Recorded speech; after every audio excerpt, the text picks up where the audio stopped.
नमस्कार, आप सभी का स्वागत है एनडीटीवी राजस्थान पर और मैं हूं आपके साथ शुभेंदु सिंह। राजस्थान में पेपर लीक की कालिक की वजह से 2012 की परीक्षा रद्द हो गई, लेकिन कई सैकड़ों परिवारों को यह फैसला बेसाब दर्द दे गया। और जिस तरीके से ये 2021 का ये मामला सामने आया था, उसमें परिवार वालों का आरोप है कि निर्दोषों को भी एक तराजू में ही तोल दिया गया है। कई ऐसे युवा और युवतियां दरोगा बनी थी जो गरीबी के जाल से बाहर निकले थे और परिवार वालों के सपने पूरे होने शुरू ही हुए थे, लेकिन रसूखदारों और पेपर के सौदागरों ने उम्मीदों के अंकुरित होने से पहले ही उनकी आशाओं को खत्म कर दिया। दौसा में दारोगा की खुदकुशी उसी निराशा की ओर इशारा करती है। सवाल यह है कि ऐसे लोगों का क्या होगा जो अब दोबारा परीक्षा की तैयारी करने की हालत में नहीं है या जिनकी उम्र खत्म हो गई है। निराशा के बाद से दारोगाओं को बाहर निकालने के लिए क्या कोई प्रयास किए जा रहे हैं?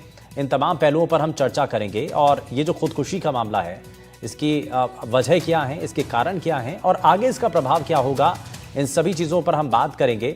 लेकिन उससे पहले इस मामले को लेकर के जो स्थानीय विधायक हैं वो इस मामले को लेकर के सामने आए और परिवार के जो सदस्य हैं वो भी इस पर क्या कह रहे हैं, जरा वो आपको सुनाते हैं। और उसके बाद आपको राजनीतिक बयानबाजी भी इस पर हो रही है। गोविंद सिंह डोटासरा ने इस मामले को लेकर के क्या कहा है, सरकार को कैसे घेरा, वो भी आपको दिखाएं। जरा बयान सुनिए आप।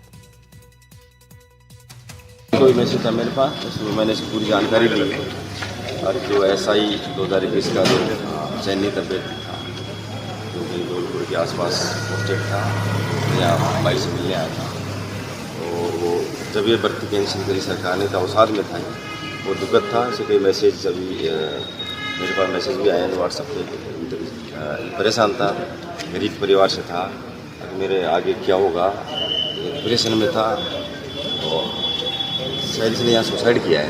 मेरी जो जानकारी में आई है, दूसरा रेलवे स्टेशन ने सुसाइड किया है। बहुत गंभीर मामला है, सरकार ने युवाओं के साथ खिलवाड़ किया है। दुर्भाग्यपूर्ण है, बहुत दुखद घटना है। इससे बड़ा दुखद कोई बात हो नहीं सकती, कोई घटना हो नहीं सकती। और ये सिस्टम ने उसको मार दिया। ये आत्महत्या नहीं है, ये सिस्टम के द्वारा की गई हत्या है, क्योंकि पर्ची से बनने वाले मुख्यमंत्री जी 2 साल तक कोई निर्णय नहीं ले सके। और जो सही लोग हैं, जो ईमानदारी से परीक्षा दे करके बने हैं, उनके अंदर निराशा का भाव आया और निराशा के भाव में जो है वो उनकी मौत हो गई है। जवाबदारी लेनी चाहिए और मुख्यमंत्री जी।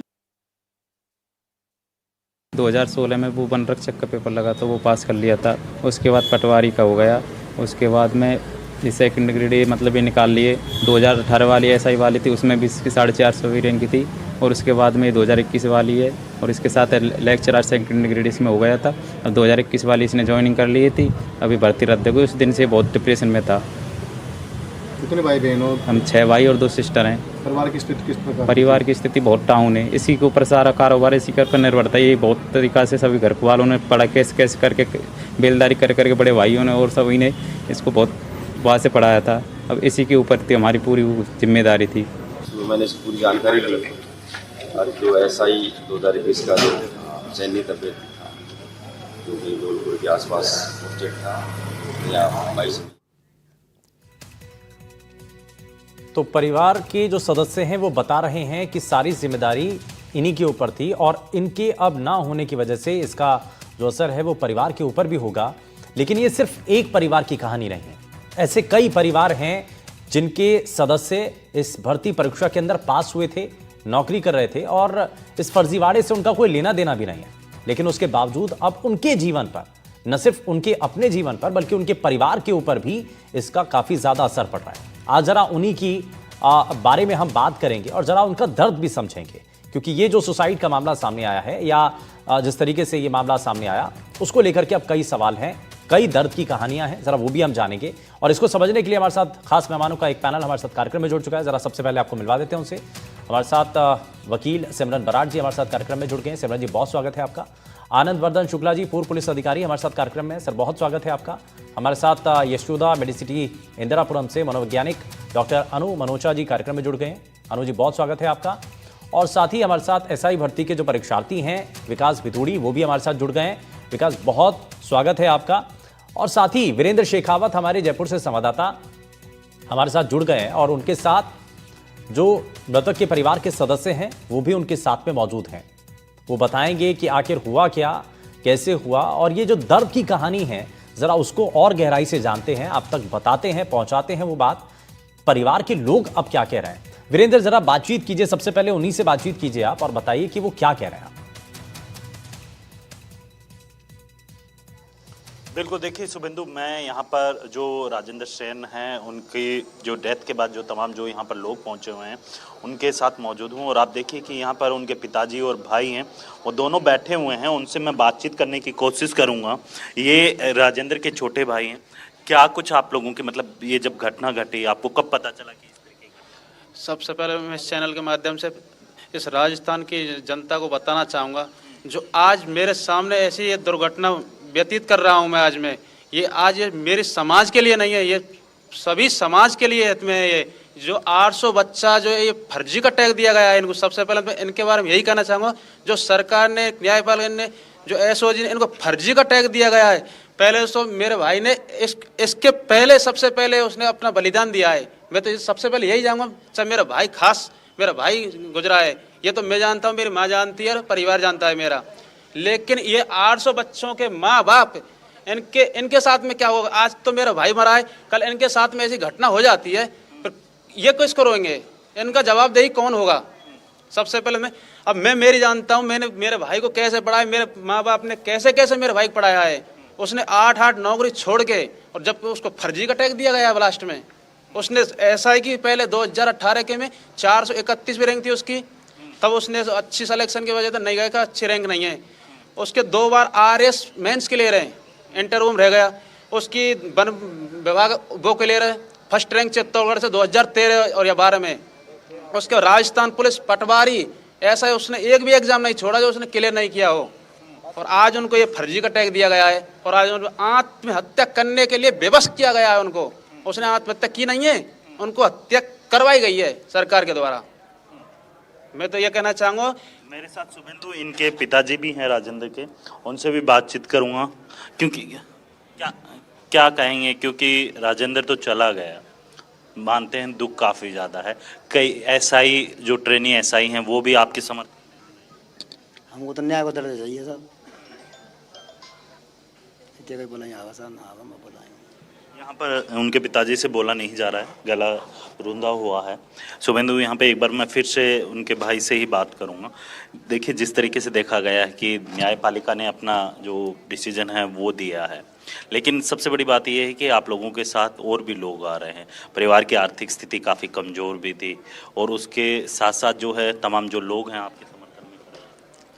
अब मैं कहना चाहूँगा कि जो हमारे घर की आर्थिक स्थिति इस टाइम ऐसी है, खाने के लिए अन्न तक नहीं है हमारे पास में। मुझे पता है, कल मेरा भाई जब गुजरा था, एक्सीडेंट ये घटना हुई थी, मैं मेरी माँ को दिखाने के लिए गया था घर।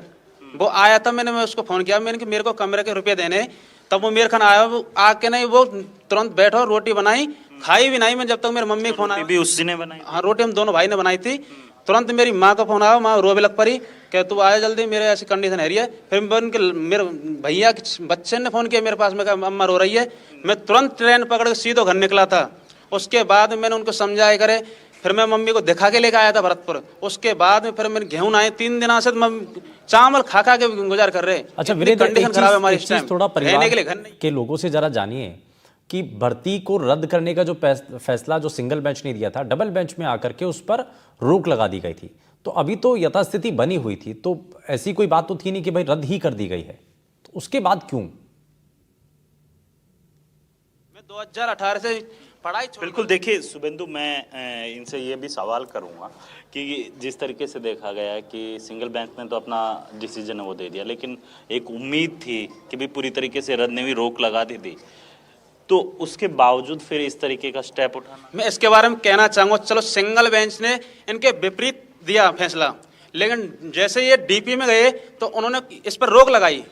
लेकिन जो इसको मानसिक रूप से प्रताड़ित किया जा रहा है, इन पर फर्जी का टैग लगाया है, इन जीवन भर नहीं भूल सकते।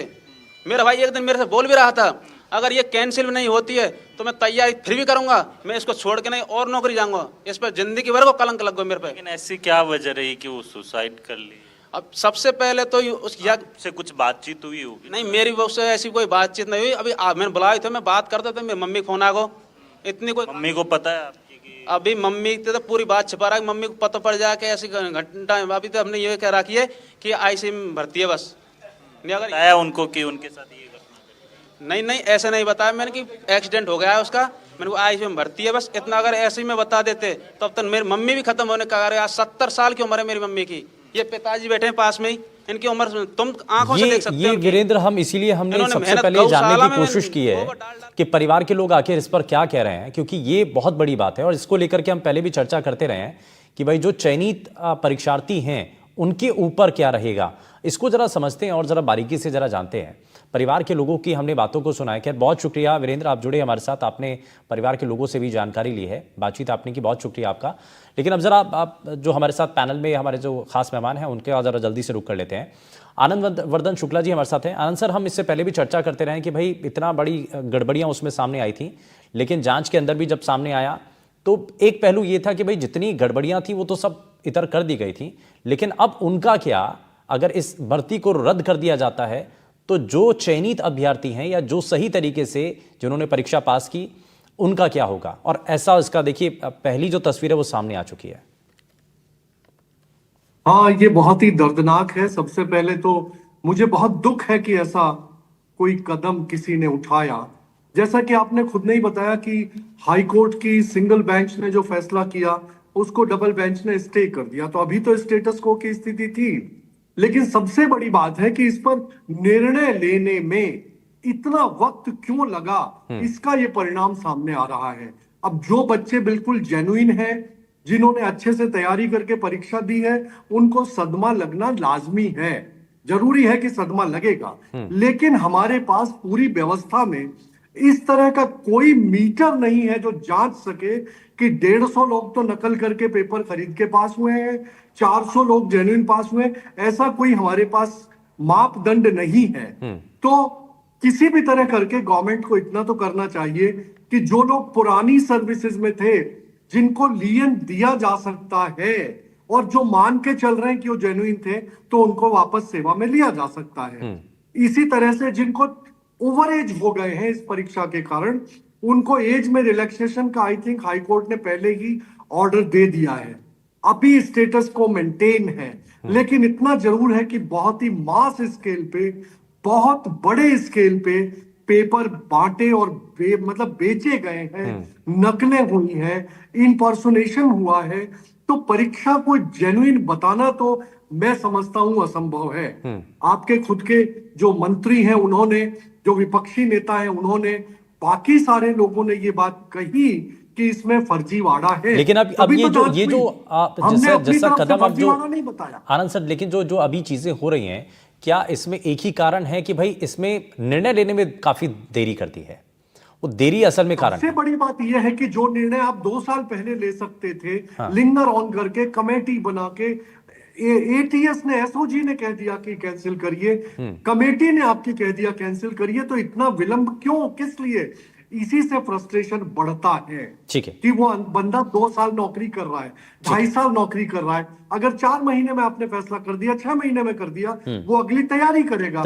लेकिन इसमें 5 साल से ज्यादा का समय बीत गया, सालों साल बीत गए, तो इसलिए ज्यादा परेशानी हुई है। मैं इसमें जरा, विकास भी हमारे साथ है। विकास यार देखिए, आप ये चीज तो साफ है, एक तरफ वो मांग है कि भाई ये रद्द होनी चाहिए, लेकिन दूसरी तरफ वो लोग भी हैं भाई जो बड़ी ईमानदारी के साथ इस परीक्षा में आए थे और उन्होंने इस परीक्षा को पास किया था। लेकिन ये टैग जो है ना, उसको लेकर के भी मैं बात करूंगा कि भाई जो है फर्जी तरीके से आपकी एंट्री हो गई है इस पूरी परीक्षा को लेकर के, क्योंकि यही सवाल उठ गया। तो वो जो टैग है उसको लेकर के बात करूंगा, लेकिन देरी होना ये सबसे बड़ा कारण है। अगर शायद पहले स्टैंड ले लिया जाता, समय पर लिया जाता, तो चीजें अलग होती।